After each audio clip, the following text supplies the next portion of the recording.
apresentar aqui a vocês, aos caros telespectadores, o nosso companheiro Zé Verdasca, que é historiador. Historiador em Portugal e historiador do Brasil. Tem livros publicados, este, por exemplo, aqui, Raízes da Nação Brasileira, que ele escreveu aqui em São Paulo, e tem várias outras coisas que ele depois vai dizer quais são os livros que ele tem. Faz favor. Bom dia, ou boa tarde, ou boa noite, consoante a hora que estejam nos vendo. Antes de abordar o tema propriamente dito, eu gostaria de dizer que quem escreve história não tem ideologia política. Tem que ser um homem honesto para relatar os fatos como eles são. Nós não podemos deixar-nos influenciar por bairrismos, por nacionalismos ou por outros ismos quaisquer, e muito menos por extremismos de natureza político-partidária. Portanto, nenhum de nós, e eu não só ponho a mão por mim, mas também pelo meu grande amigo e grande historiador do Brasil, eu não posso admitir que haja pessoas que tentem refutar aquilo que dizemos, alegando que nós que somos bairristas, nacionalistas, ou que tendemos para qualquer cor política. Dito isto, eu tenho 8 livros, salvo erro, aliás o senhor tem 8 ou 9 ou 10. É mais ou menos isso. Tenho 4 deles são leitura nas universidades brasileiras, e organizei um livro, o Padre António Vieira, que é o meu patrono na Academia Cristã de Letras, que já vai a caminho, acho que, de 1 milhão de livros. É uma obra, sermões escolhidos, tenho um longo prefácio, anotações, etc, etc.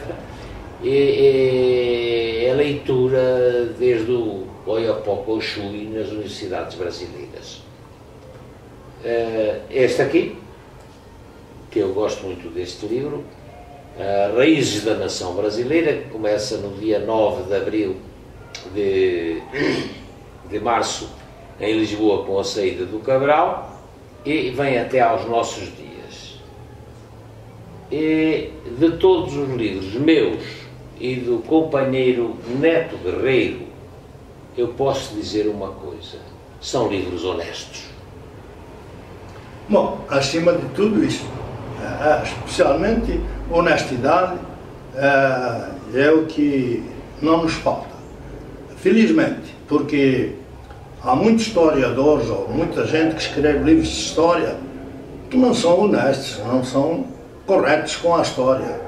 E isso é de fato uma coisa que nos leva a pensar que essas pessoas são bairristas, são indivíduos que não escrevem com a história, não escrevem para a história, eles escrevem para eles, enfim, com a verdade deles.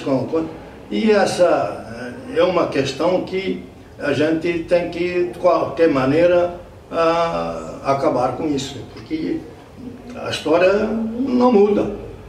A história é aquilo e acabou. E os fatos históricos estão aquilo. Por exemplo, eu acho, digamos, e até vinha falando nisso aí há pouco, que, por exemplo, o trabalho do Pedro Teixeira, que foi até Quito, no Equador, pegando o Rio Amazonas, subindo o Rio Amazonas todo, e depois pegando a Cordilheira dos Andes, e subir aquilo tudo a pé, sem cavalo, sem nada.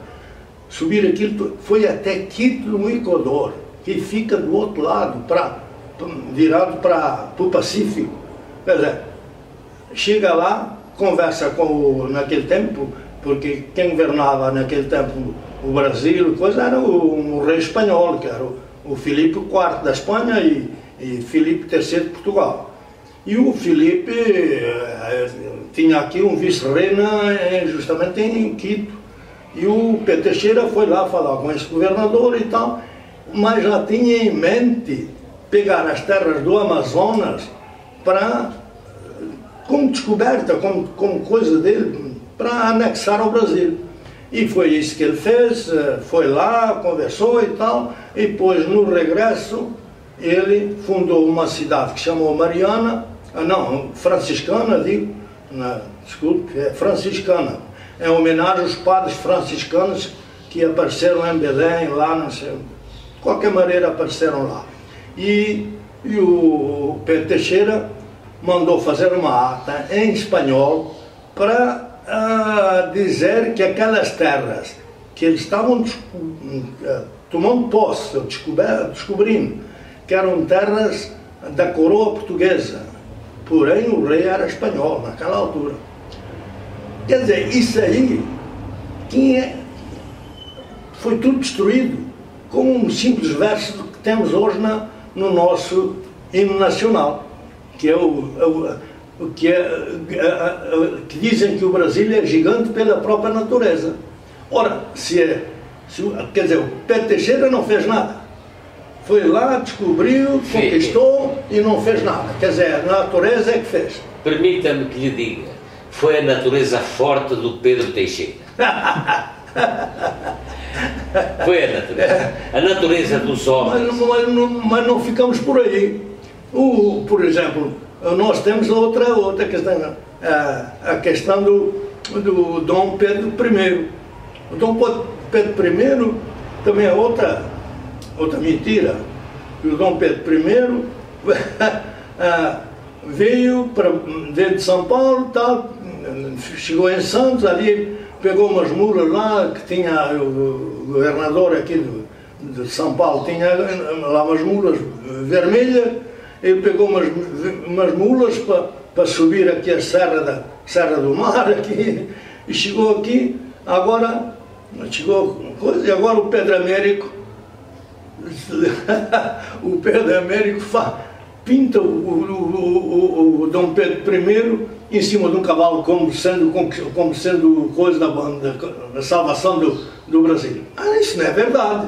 Não devem falar isso para as crianças. As crianças, mais tarde ou mais cedo, vão saber que foram enganadas. O Dom Pedro nunca teve cavalo branco. O que veio cavalo foi numa mula ruiva. E essas coisas, isso não é história. Não se faz história assim, eu acho. Não é entender. Quer dizer, duas coisas sem muita importância. De facto, não tem. Mas destroem o que os outros todos fizeram. As pessoas, lógico, o Pedro Teixeira foi um herói para o Brasil. Mas eu já fiz um levantamento. Em 100 pessoas, 2 se sabem quem é o Pedro Teixeira, é muito. 2 pessoas.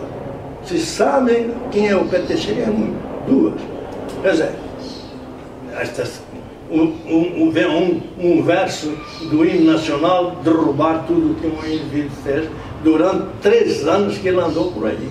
Ou uma pintura do Américo colocando o nosso Dom Pedro montado no cavalo branco do Napoleão. Isso não tem, são factoides, mas de qualquer modo revelam um modus faciendi, uma maneira de fazer, uma maneira de ser, até uma maneira de pensar. E a história, temos que enfatizar, a história é uma ciência como qualquer outra. E quando se esquece quem escreve a história, o historiógrafo, que é o caso do homem que eu nunca vi adulterar tanto a história como o que fez o famigerado Laurentino Gomes em 1808. Portanto, foge-se da ciência, ou porque não se é cientista, ou porque, como ele era um jornalista habituado a formosear os seus artigos, a enfeitar os artigos com fatos sonhados, pensados, inventados, etc. Portanto, esse outro aspecto da história, a história como ciência, e não podemos sair daí.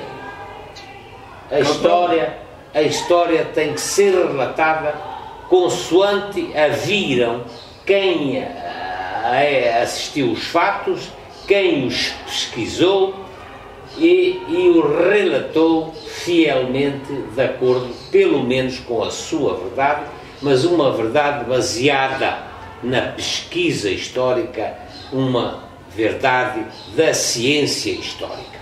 É verdade.